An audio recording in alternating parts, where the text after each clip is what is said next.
Asia cup మొదలైనప్పటి నుంచి అంటే 41 సంవత్సరాల తర్వాత మొట్టమొదటిసారి ఇండియా పాకిస్తాన్ 28వ తారీఖున ఫైనల్లో తలపడనున్నాయి.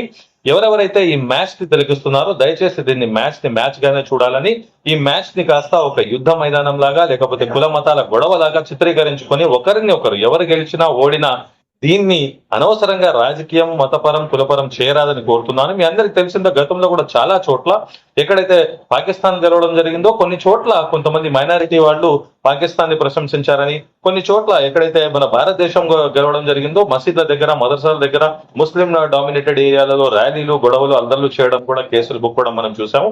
దయచేసి ఇంకొకసారి మీ అందరినీ కూడా కోరుతున్నాను, మ్యాచ్ ని ఒక స్పోర్ట్ లాగానే చూడండి.